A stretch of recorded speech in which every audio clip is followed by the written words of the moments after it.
Selamat pagi, Assalamualaikum warahmatullahi wabarakatuh.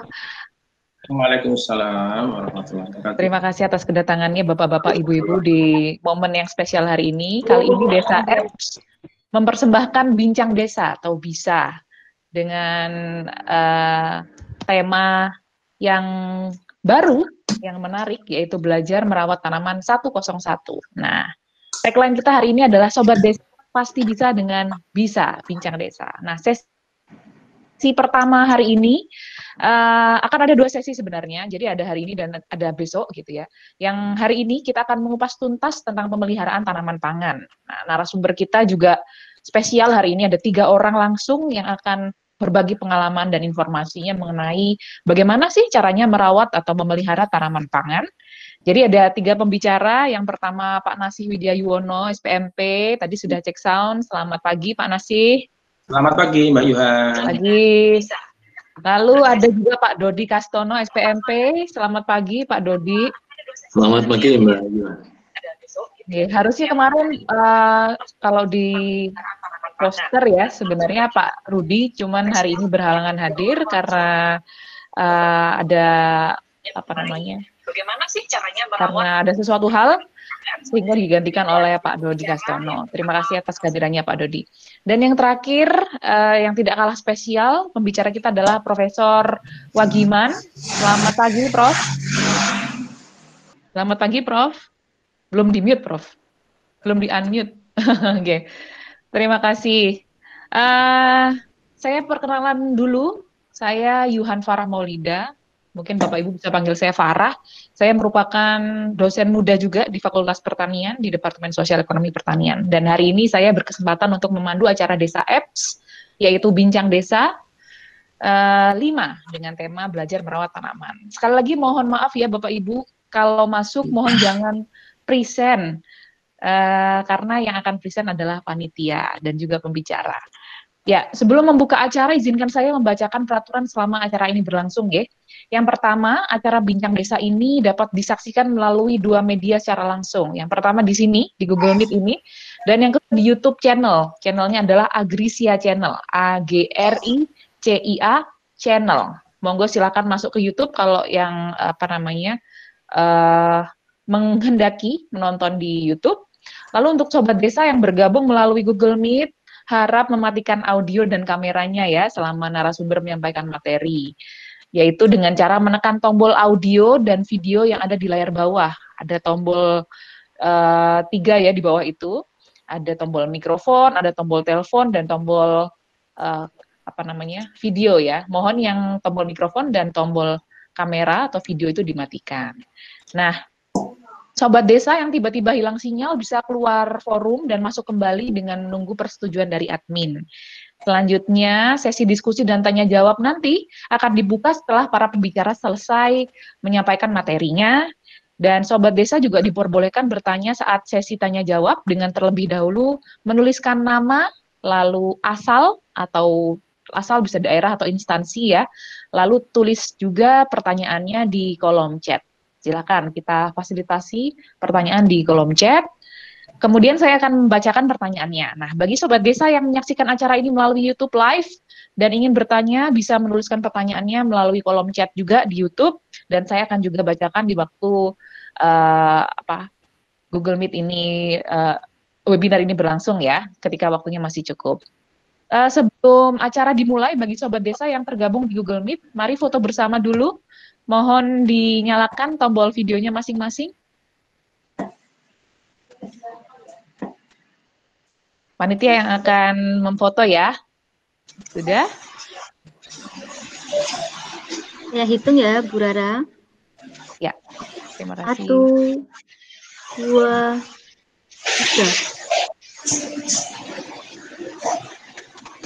3. Bentar. 1 kali lagi. 1, 2, 3. Baik, sudah Bu Rara. Terima kasih. Terima kasih Bu Raya. Baik, Selamat pagi Sobat Desa semuanya.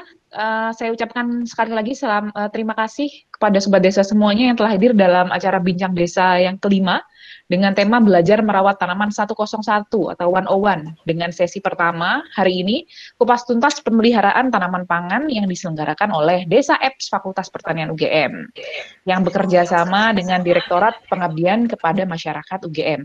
Saya ucapkan juga selamat bergabung Sobat Desa yang datang dari berbagai latar belakang, misalnya akademisi, ASN, petani, wira swasta, ada juga yang mahasiswa, PPL, dan masyarakat umum dari berbagai kalangan. Dari Aceh sampai Papua, tadi saya intip di grup chat, ada yang dari Lampung, ada yang dari Papua, ada yang dari Sulawesi, dan macam-macam ya. Terima kasih sudah datang, dan terima kasih atas antusiasmenya.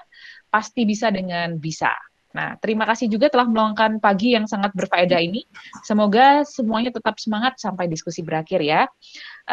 Bincang Desa kali ini merupakan rangkaian acara webinar dan pelatihan online yang diprakarsai oleh Desa Apps atau Digital Extension Society for Agriculture Application UGM. Sebagai informasi, Digital Extension Society for Agriculture Application UGM juga mengembangkan sebuah aplikasi pertanian berbasis Android yang bernama Desa Apps yang dapat diunduh melalui Play Store. Monggo yang belum punya aplikasi Desa Apps bisa diunduh sekarang di Play Store. Dan sebagai sebuah aplikasi penyuluhan digital, Desa Apps ini menyediakan ruang komunikasi, diskusi, dan edukasi bagi para petani, bagi penyuluh, akademisi, dan semua aktor di sektor pertanian sehingga diharapkan dapat membantu meningkatkan kualitas SDM pertanian Indonesia. Desa Apps juga telah hadir sejak tahun 2016, diperkenalkan pertama kalinya pada Disnatalis yang ke-68 di Faperta UGM. Member Desa Apps hingga saat ini, hingga detik ini mencapai lebih dari 12.000 orang yang tersebar di seluruh Indonesia. Nah, langsung saja kita masuk ke tema acara ya. Tema Bincang Desa kali ini membahas tentang bagaimana sih caranya merawat tanaman. Nah, tanaman ini kan merupakan makhluk hidup yang memerlukan asupan nutrisi dan pemeliharaan yang baik dan benar nih. Harus dipelihara seperti anak sendiri agar tumbuh dengan optimal ya. Nah, untuk itu dalam melakukan budidaya tanaman ya, kita perlu memperhatikan semua aspek mulai dari aspek persiapan lahan, memilih benih, lalu pemupukan, sampai ke aspek pengendalian hama dan penyakit tanaman. Nah, di situasi seperti ini misalnya ya, produksi pangan memang terus harus dilakukan dalam skala yang besar gitu ya, di budidaya yang besar, ataupun tingkat rumah tangga misalnya dengan budidaya tanaman pekarangan gitu. Oleh karena itu, perlu pengetahuan yang praktis mengenai inovasi teknologi dalam budidaya tanaman yang mudah dan murah untuk diterapkan oleh masyarakat. Nah, teknologi itu tentunya diharapkan menggunakan teknologi yang dapat digunakan secara sederhana dan bahannya mudah didapat di lingkungan sekitar, yang juga harus sejalan dengan konsep pertanian berkelanjutan dan ramah lingkungan gitu ya. Pada kesempatan ini kita akan kupas tuntas semua aspek itu, baik dari aspek pemberian nutrisi tanah, lalu aspek budidayanya, sampai aspek pengendalian hama dan penyakit tanaman. Tentunya bersama para narasumber kami yang ahli di bidangnya. Nah, baik, sebelum saya perkenalkan tiga narasumber, sebelumnya saya akan memperkenalkan tiga narasumber tersebut. Yang pertama adalah Bapak Nasih Widya Yuwono SPMP, merupakan dosen kesuburan tanah di Fakultas Pertanian UGM. Dalam beberapa tahun kebelakang, beliau ini sangat aktif memiliki kegiatan seperti menyusun konsep tribio. Nah, apa itu konsep tribio? Kita bisa tanya nanti. Lalu membuat ember tumpuk. Nah, ini juga penasaran apa sih ember tumpuk? Kita bisa kupas tuntas nanti. Dan yang terakhir membentuk masyarakat fikus. Kemudian yang kedua adalah Bapak Dodi Kastono SPMP. Beliau ini lahir di Jogja tahun 1970, merupakan dosen budidaya pertanian dengan keahlian yaitu agronomi. Nah, beliau ini di beberapa tahun terakhir ini merupakan tim pemberdaya petani alpukat dan juga tim pemberdaya petani kedelai kuning lokal di Jawa Tengah. Nah, hari ini beliau akan sharing tentang aspek budidaya tanaman. Di pembicara kita yang terakhir, Pak Wagiman, Profesor Dr. Insinyur FX Wagiman SU, merupakan profesor atau guru besar di Fakultas Pertanian di program studi proteksi tanaman. Beliau lahir di Kulon Progo tahun 1955, memiliki area kepakaran di bidang hama tanaman. Beliau lulus S1 dan S2 di UGM dan S3 di UPM Malaysia. Nah, para pembicara kita yang super ini hari ini akan mengupas tuntas 3 aspek tadi ya.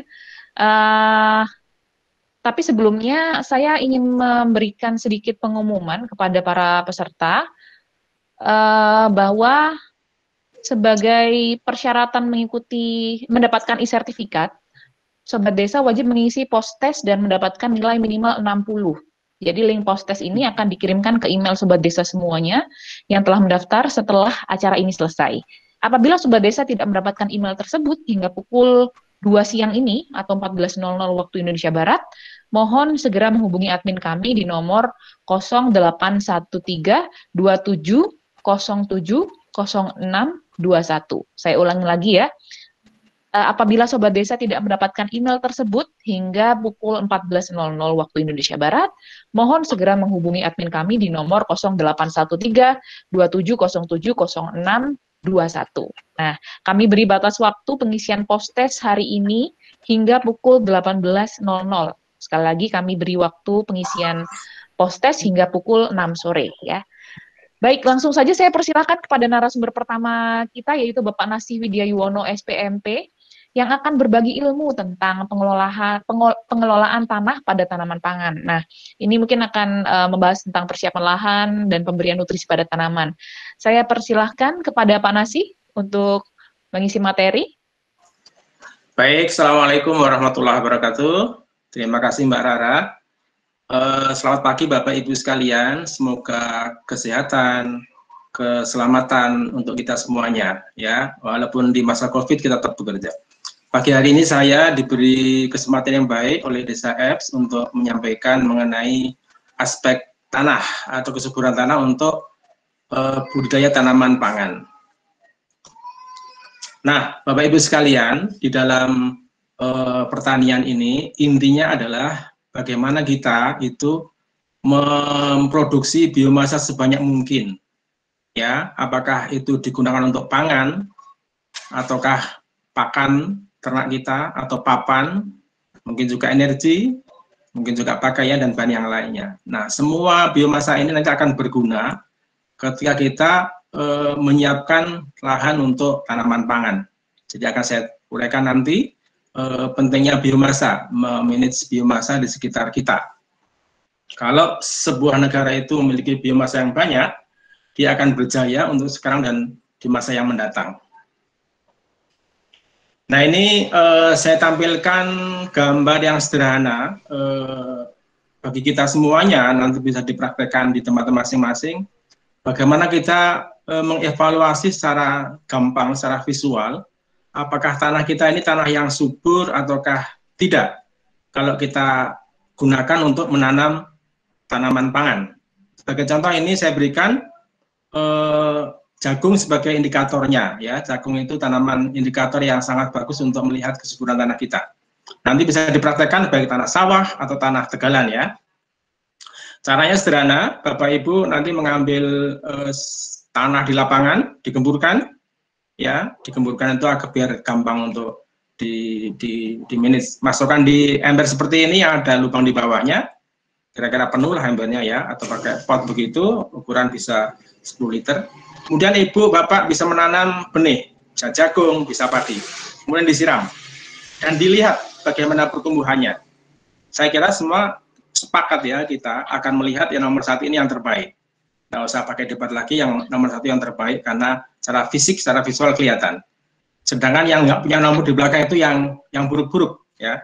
Nanti coba tanah sawah kita, ini dicoba seperti ini, dan dilihat apakah padi kita bisa tumbuh seperti yang nomor 1 atau tidak. Kalau tidak berarti ada masalah. Nah, kalau ada masalah, mari kita perbaiki. Nah, saya akan menyampaikan konsep manajemen kesuburan tanah secara global begitu ya. Jadi ada 2 hal yang perlu kita perhatikan. Yang pertama kita perhatikan wadah atau ruangan. Kalau kita akan menanam tanaman kita butuh ruangan, ya butuh space. Nah, ruangan ini juga penting untuk menyimpan dan menyediakan unsur hara yang dibutuhkan tanaman. ada ruangan tapi nggak ada airnya, nggak ada unsur hara, tanaman tidak akan tumbuh dengan baik. Ya, ada unsur hara tapi sedikit, tanaman akan kekurangan. Nah, jadi kita punya dua tugas. Pertama, kita harus membuat wadah kita sebesar mungkin, ya, sebesar mungkin kapasitasnya, kemampuannya. Ini bisa kita maknai dengan tanah yang lebih tebal, yang lebih hidup, lebih subur. Nah, kemudian kita yang kedua mengisi tanah itu, ruang itu dengan nutrien yang cukup, ya, diisi dengan nutrien yang cukup. Dalam jangka pendek seperti ini kita naikkan ke atas. Kalau di bawah seperti ini habis ya, sebentar habis. Tapi kalau dipenuhkan di atas, dia akan bisa digunakan selama satu siklus pertumbuhan tanaman. Nah, kalau kita punya cadangan lebih besar ke kiri, maka bisa dipakai bertahun-tahun, tanah kita tetap subur. Nanti bisa dibandingkan ke lapangan ya, kalau kita punya tanah pasir, nggak dipupuk, tanaman nggak akan tumbuh dengan baik. Tapi dipupuk, dia akan segera hijau tanamannya, tapi akan cepat habis nutriennya. Tapi kalau tanah dengan bahan organik yang tinggi, ya tanah dengan lembung yang tinggi, dia punya cadangan yang besar juga. Dipakai bisa dalam waktu yang puluhan sampai ratusan tahun. Tidak akan cepat buruk tanahnya. Nah, kita punya konsep tanah kita yang sebelah kiri ini seperti ini kondisinya, bisa kita naikkan, ya kapasitasnya, dalam hal ini volumenya. Kalau luas tanah kita tetap tidak bisa menambah luas tanah, tapi kita bisa menaikkan volumenya dengan apa? Menambah tebal ke atas. Kalau tebal ke bawah mungkin juga akan susah ya. Ada batuan mungkin, ada pembatas. Tapi kita bisa membuat ke atas tanpa batas. Caranya bagaimana? Nanti kita menambahkan arang. Bapak Ibu bisa search di internet. Sekarang sedang terkenal yang disebut dengan biochar, arang yang hidup. Ya. Arang ini nanti dibuat dari biomasa, tadi saya katakan. Semua biomasa bisa dibuat menjadi arang. Nah, arang, tambah kedelan kita, maka volumenya akan meningkat lebih tinggi tanpa batas. Nah, di ruangan yang lebih tinggi inilah kita menyimpan nutrien yang dibutuhkan tanaman, termasuk menyimpan air, termasuk memberikan ruang yang lebih besar bagi perakaran untuk bekerja di situ. Baik. Ini konsep kita. Jadi semua limbah biomasa ini bisa kita olah menjadi dua. Yang pertama pembenah tanah, yang kedua adalah nutrien.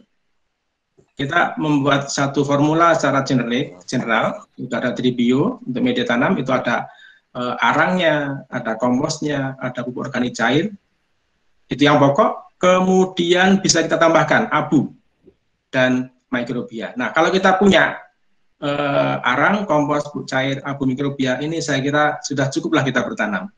Tidak perlu menunggu pupuk dari tempat lain. Jadi Bapak Ibu sekalian bisa memanfaatkan potensi sumber daya alam di sekitar kita untuk bertanam secara intensif dan hasilnya tinggi secara berkelanjutan. Nah, di sisi yang lain kita juga bisa manfaatkan sampah atau limbah itu untuk membuat wadahnya ya. Oke, nanti bisa menjadi komposit seperti itu, bisa plastik, bisa mineralnya. Oke, saya teruskan ini gambar yang kita buat tahun 2016 mengenai tribio. Ini tribio, trilogi biomasa.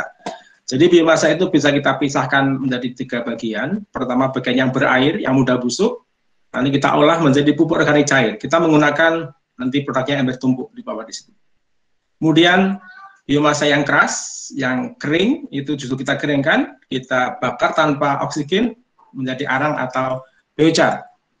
Yang dia akan berguna untuk dalam jangka yang panjang ya, selama berabad-abad, bisa sampai 1000 tahun. Sedangkan yang tadi cair hanya dalam jam atau hari. Kemudian bagian yang lainnya, yang lunak, itu bisa kita olah seperti biasa menjadi kompos. Nah, ketiga bagian ini, bagian yang keras, yang kompos, dan yang cair kita satukan. Itu yang kita sebut sebagai rumus tribio ya. Kita masih ingat lagunya Gus Plus ya, tongkat kayu dan batu jadi tanaman itu ya. Itu saya kira bukan sekedar kata-kata kosong, tapi itu suatu pesan dari Gus Plus bagaimana kita membuat tanah kita tanah surga dengan memanfaatkan tongkat kayu dan batu agar membuat tanah kita menjadi lebih subur mendukung pertumbuhan tanaman. Bapak Ibu sekalian, tanaman yang kita miliki ini sebagian besar penyusunnya adalah udara, CO. Ini hampir 90%. Jadi kalau kita menanam, itu sebetulnya kita hanya menangkap CO di udara ke dalam tubuh tanaman. Kemudian Bapak Ibu bisa melihat resep review di bawah itu ada 10 bagian arang, 10 bagian kompos, 1 bagian abu, dan yang lain-lain di bawah. Ini teknologi yang kita kembangkan sejak tahun 2016. Yang paling kiri ini alat untuk membuat arang sekam, ya, reaktor arang sekam, pirolisis. Kemudian yang tengah ini reaktor biokompos untuk membuat pupuk organik cair dari sampah rumah tangga, sampah organik yang mudah busuk. Nah, yang sebelah kanan sendiri adalah komposter, ya, untuk daun-daun.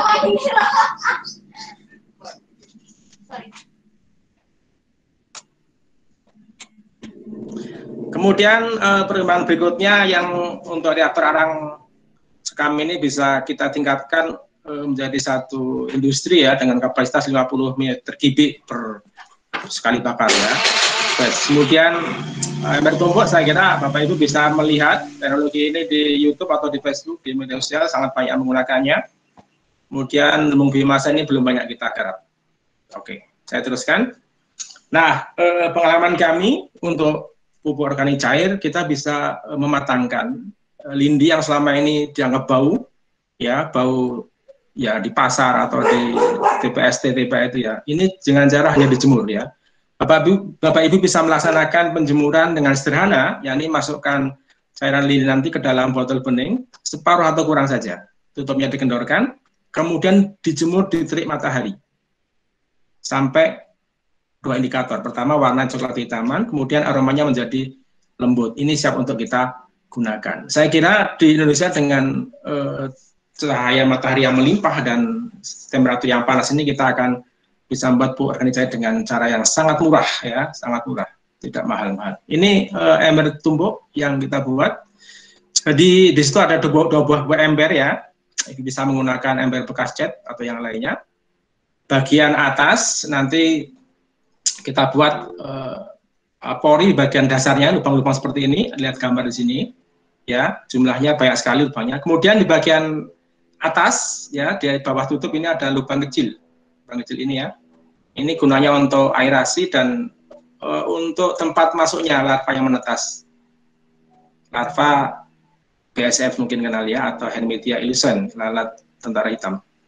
Kemudian ember bawah ini cukup diberi keran seperti ini, gunanya untuk menampung cairan yang dari atas yang turun ke bawah. Ember bawah tutupnya kita lubangi seperti ini, ya. Kita ambil pinggirnya saja, sehingga nanti ember atas ini bisa menumpang di ember bawah seperti itu. Ada gambar seperti ini. Nah, ini alat-alat yang dibutuhkan kalau Bapak Ibu ingin membuat dalam jumlah yang banyak. Alat cara ada dapur listrik, ada gergaji listrik, tapi juga bisa menggunakan cara lainnya secara manual. Ini gambarnya seperti ini, produknya bertumbuk seperti ini, ya. Ini yang waktu kita bawa ke Bogor, seperti ini. Nah, yang sebelah kiri ini adalah gambar dari lalat, telurnya lalat tentara hitam atau telurnya BSF, putih seperti ini. Jadi satu induk ini bisa bertelur sampai 1000-an, ya, sampai 1000-an. Baik, silakan nanti kalau pengen kontak lebih lanjut bisa menghubungi saya lewat Facebook atau mungkin lewat chatting WA atau email. Ini alamatnya, saya persilahkan. Ya, kita terbuka untuk menerima diskusi dari Bapak Ibu sekalian. Baik, ini mengenai pupuk organik cair. Jadi kita mengharapkan nanti setiap rumah tangga itu bisa mengolah sampah dapurnya itu menjadi pupuk organik cair. Nah, kalau kita menggunakan ember tumpuk seperti ini, nanti yang kita dapatkan satu, pupuk organik cair yang keluar dari bawah ini. Yang kedua, ada kompos dari bahan yang padatannya. Dan yang ketiga, kita juga akan panen maggot BSF. Maggot BSF bisa kita gunakan untuk pakan ikan atau pakan ayam. Nanti silahkan untuk ember tumpuk bisa lihat di YouTube atau di Facebook. Nah, berikutnya akan saya terangkan mengenai biochar, ya. Jadi bagian yang keras itu kalau dibuat kompos tidak masuk, ya. Susah untuk dihancurkan. Nah, justru kita keringkan, kita bakar. Kita pilihkan dua.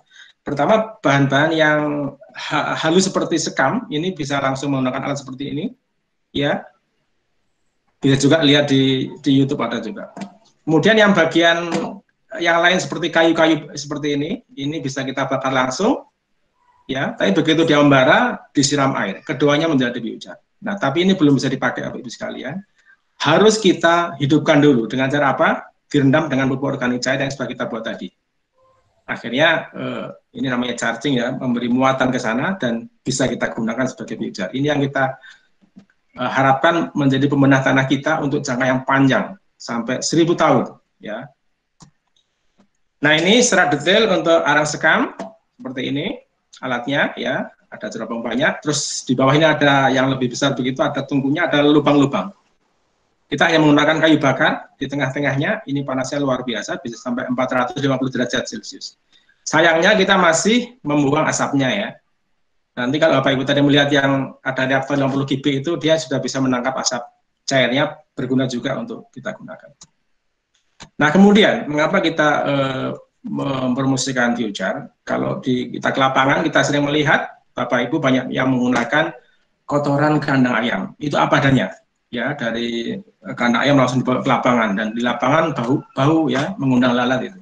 Nah, kalau kita buat menjadi arang biochar seperti ini, dalam waktu singkat dia menjadi tidak bau dan bisa kita haluskan, kemudian bisa dicampurkan dengan bahan yang lainnya. Jadi ini juga sekaligus mengatasi dampak bau dari kotoran kandang ayam. Nanti bisa dipraktekkan.